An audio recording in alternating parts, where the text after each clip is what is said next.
সিবিএসসিতে result বেরোনোর পরেই আত্মঘাতী উচ্চ মাধ্যমিক পড়ুয়া। শোরগোল এলাকায়। মৃত ছাত্রের নাম ঋষিরাজ কেশরী। দুর্গাপুরের কাকসার রাজবাঁধের একটি বেসরকারি ইংলিশ মাধ্যমের পড়ুয়া ছিল সে। মৃতের বাড়ি দুর্গাপুরের কোক ওভেন থানার সুকান্তপল্লী এলাকায়। প্রতিবেশীদের সূত্রে জানা গেছে, অন্যান্য দিনের মতো মঙ্গলবারও বাবা কাজে যায়, মাও যায় কাজে। এই দিন সিবিএসসি বোর্ডের উচ্চ মাধ্যমিকের রেজাল্ট বের হয়। তারপরেই কাউকে কিছু না বলে বাড়ির ভেতর ঢুকে যায় সে। জানালার ফাঁক থেকে প্রতিবেশীদের নজরে আসে ঋষিরাজ ঝুলছে বাড়ির ভেতর। স্থানীয়রা তাকে আশঙ্কাজনক অবস্থায় দুর্গাপুর মহকুমা হাসপাতালে নিয়ে গেলে চিকিৎসকরা তাকে মৃত বলে ঘোষণা করে। ঋষিরাজের জেঠু দীপক কেশরীর দাবি, মঙ্গলবার সিবিএসসির রেজাল্ট বেরোয়। সেই সময় বাড়িতে মা বাবা ছিল না। রেজাল্ট আমরা এখনো চোখে দেখিনি। সে রাজবাঁধের একটি বেসরকারি ইংরেজি মাধ্যম স্কুলে পড়তো। জানলার ফাঁক থেকে আমার খুঁড়তুতো ভাইয়েরা দেখতে পায় ঋষিরাজের ঝুলন্ত দেহ। হাসপাতালে নিয়ে এলে চিকিৎসকরা মৃত বলে ঘোষণা করে। তবে কি কারণে মৃত্যু হলো আমরা বুঝে উঠতে পারছি না। ঘটনাটা ওই রেজাল্ট বেরিয়েছিল, রেজাল্ট বেরোনোর সিবিএসসি, হ্যাঁ সিবিএসসি রেজাল্ট বেরিয়েছিল 12-এ। মানে তারপরে মা বাড়িতে ছিল না, বাবা বাড়িতে ছিল, আমরা তো ওই বাড়িতে থাকি না। সিবিএসসি ক্লাস 10 তো যাই হোক, রেজাল্ট আমরা দেখিনি। এবার রেজাল্ট কি হয়েছে না হয়েছে ওই জানা একমাত্র। তারপরেই ঘটনা। কোন স্কুলে পড়তো? Manisa international school, Rajbandh. হ্যাঁ রাজবাঁধ। এই যে রেজাল্ট কি খারাপ হয়েছে সেটা আমরা এখন দেখিনি।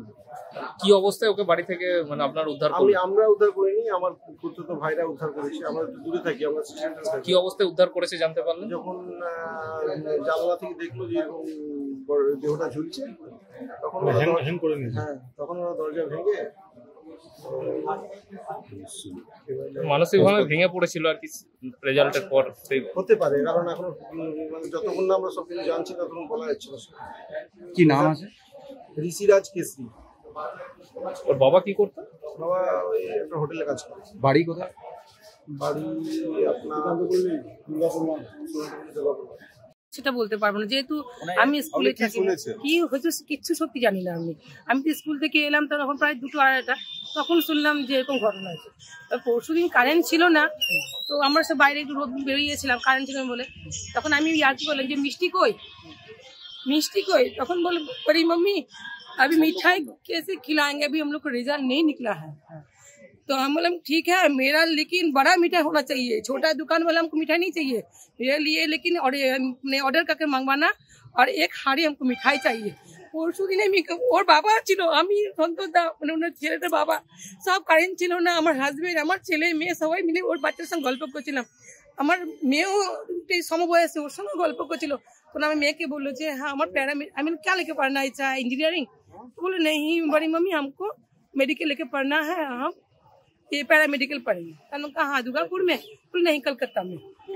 কলকাতা পড়াশোনা এসে ভালো হবে, এত মা বাবা যখন ভালো, আমরা সবাই যখন ভালো, ওদের ফ্যামিলি ব্যাকগ্রাউন্ড ভালো, পড়াশোনা খুব যে হাই ফাই তাও নেই, খুব লোয়েস্ট নয়, পড়াশোনা অবভিয়াসলি ভালোই হবে।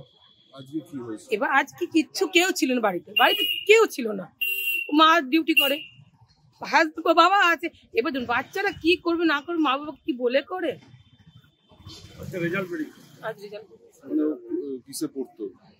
উচ্চ মাধ্যমিক দিয়েছে সিবিএসসি বোর্ড থেকে। কালকে রেজাল্টের পরে এই ঘটনাটা হতে পারে, আমরা ঠিক কিচ্ছু বলতে পারবো না।